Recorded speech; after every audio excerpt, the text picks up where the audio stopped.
It all happened the night of my bachelor party. I was out with my two best friends, Todd and Neil. We started the night out at my favourite steakhouse in the city, Jose's Prime. Neil, being a larger man than Todd and I combined, put away two 30-ounce steaks in the time that would surprise any bulk eater. I had managed to finish a single 32, even while my appetite had taken quite a blow at the sight of Neil eating a whole animal-sized portion of food. Todd, my best man, had a 16-ounce porterhouse that he had barely finished. He was a tall, lanky sort of guy, kind of the physical opposite of Neil. He and Neil often joked that between the two of them, they could make two regularly sized people. We finished up at the steakhouse and headed over to Collier, a high-end cigar bar on the other side of town. There we sat and smoked as we watched the last half of the Eagles-Jets game. I had no previous knowledge of Todd's itinerary for the evening. He and Neil planned it out for months in advance, and went to great measures to assure that I would know nothing of what they had in mind. Up until that point, the night was going great. I'd never been one who needed extravagance in his agenda to have a good time.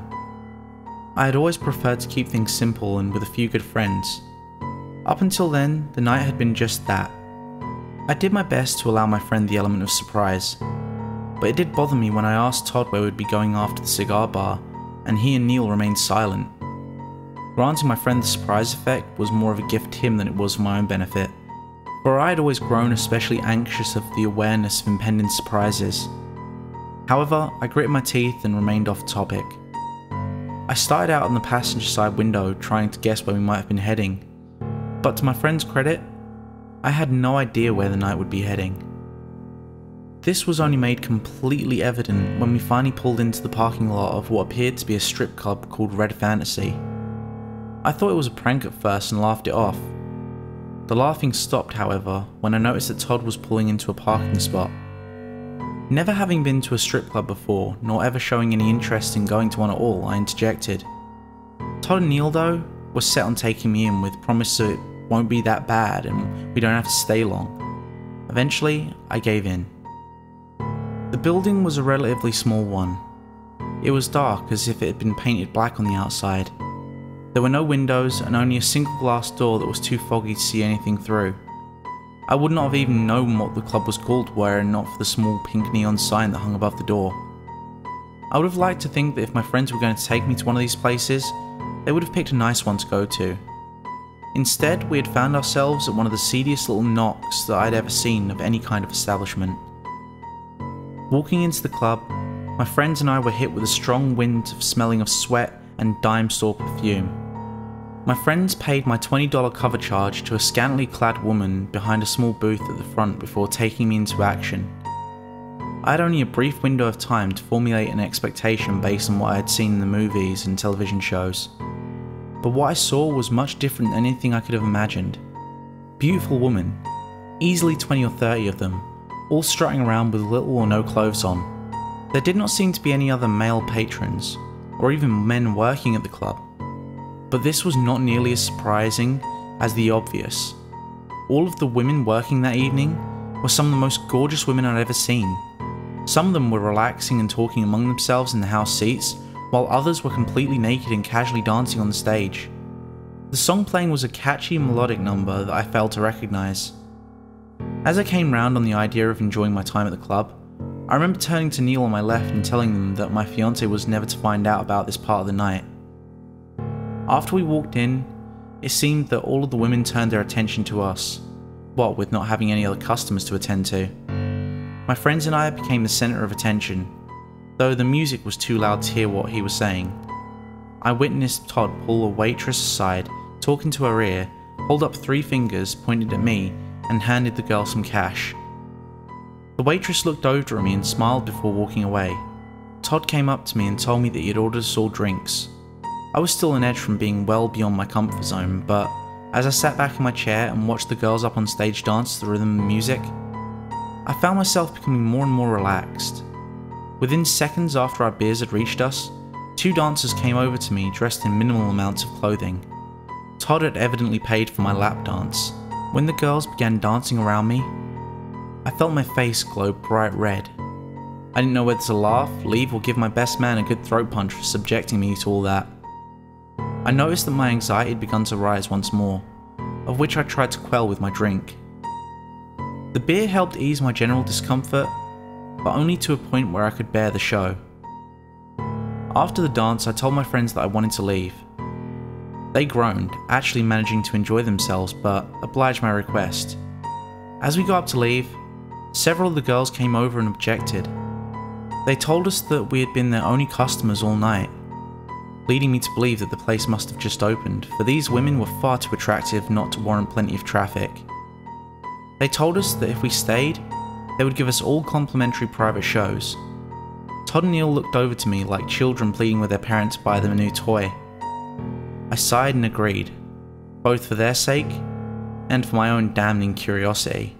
A girl, a redhead in her early 20s who called herself Lilith, led me to a room to the side of the main theatre. As she showed me in, I saw that other dancers were escorting Todd and Neil to their own private rooms. The woman closed the door behind me. The room was small. The walls were padded in bright red. A single light hung above a black lounge chair in the centre of the room. Lilith instructed me to lay on the chair and relax. Only one of those commands I was actually able to follow through on. As I sat back in the chair and tried to force comfort into myself, for I knew this opportunity may never come again, I watched as a girl danced around me. She wore a tight black top and matching short skirt and heels. I was slowly easing into the situation before I found a place of comfort. Lilith relayed a quick set of ground rules for private room conduct, none of which I believed I would have trouble abiding by. Sensing my tension, the girl started off slowly, dancing around where I sat. She circled around the chair, gently grazed against my arms and legs, and even emitted low moans of pleasure. Before long, the girl became more intense in her showcase. Dancing turned to groping against my legs and chest. I felt her fingers aggressively scanning all over my body. I wanted to leave more than anything in the world at that moment, but my body wouldn't let me. Soon after, Lilith began taking off her clothes. Stripping down to her lace and nearly transparent intimates, it was clear to see just why my body wasn't letting me leave. However, this still didn't change my mind telling me to do so. The girl continued her groping and straddling me around the waist, caressing my chest and shoulders. A tidal wave of conflicting feelings and thoughts raced through my mind as the treatment continued. Lilith then began lifting my shirt up over my head before unbuckling my belt. Trapped with a hypnotic anxiety-induced state of paralysis, I involuntarily allowed the girl to remove my clothes down to my boxers. She continued to dance on top of me, making flattering, if invasive, comments about my body. I knew that I was no longer enjoying myself, but my body remained in that chair. The dance continued until the dancer removed what was left of her clothing. My eyes, enchanted by her figure, remained on the woman. That performer was one of the most beautiful creatures that I'd ever encountered before. Lilith then walked around the back of the chair and brought my arms up behind me. She began tying me to the chair by my wrists. She came right up by my ear and shushed, trying to calm my nerves as she had firmly tied me into place. I pulled at the binds, but to my horror, I was effectively strapped to that chair. The dancer smiled and giggled as she watched my fruitless pull against the restraint. Up until that point, I was completely in the dark about the customs of private strip shows, but I knew that this was crossing the line. My body had finally caught up to where my mind had been from the start. I pulled at the bindings behind me to no success. I screamed and screamed, but no one came. Lilith looked down at me and commented on how the real strip show was just beginning.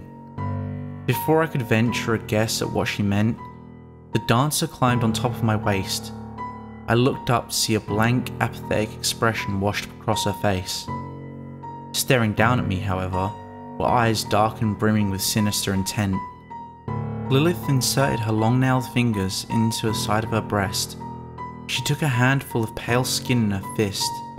I watched as Lilith ripped a considerable strip of flesh from her body as effortlessly as she removed her clothes. Blood rained down on my body as it coursed from her open chest. The sight of the streaming blood was only as haunting as the sound of her skin as it tore from her body like paper. I sat, face drained of warmth and eyes wide with shock at the spectacle before me. I screamed and screamed into the cloth, but once again no one else came to see what I was forced to see. Lilith then, in a similar fashion, began tearing off skin around her face.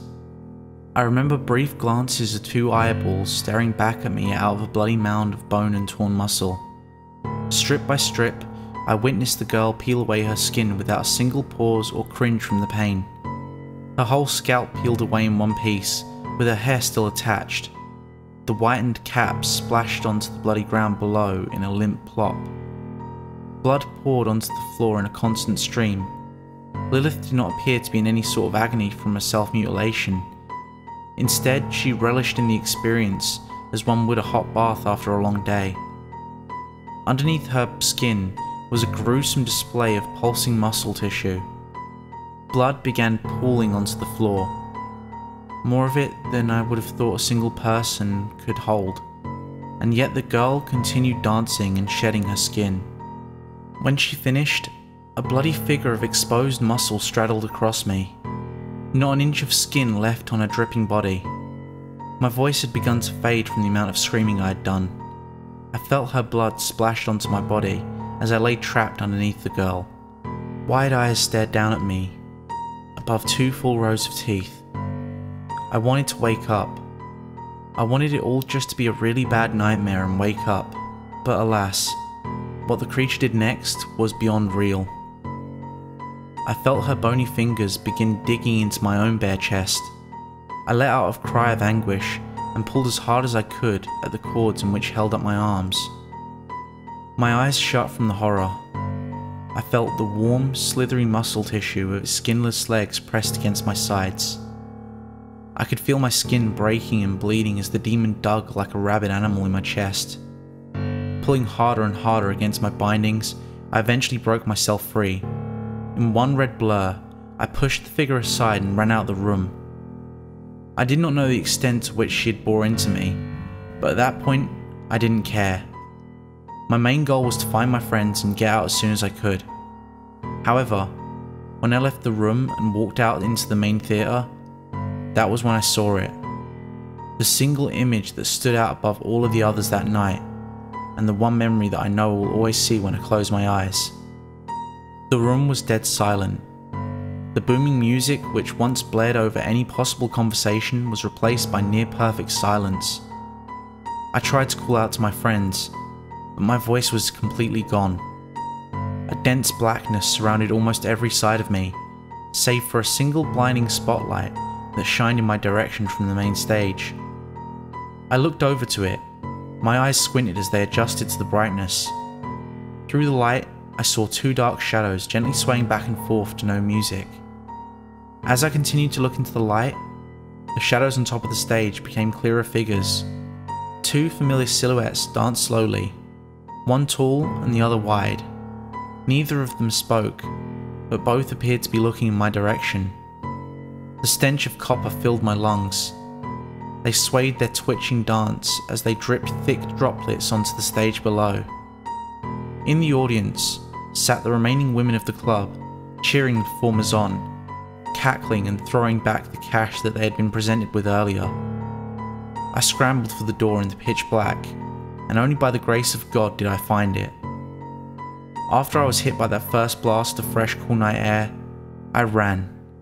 I ran as far as my legs would let me. I didn't even want to go home. I wanted to get as far away from the club as I possibly could.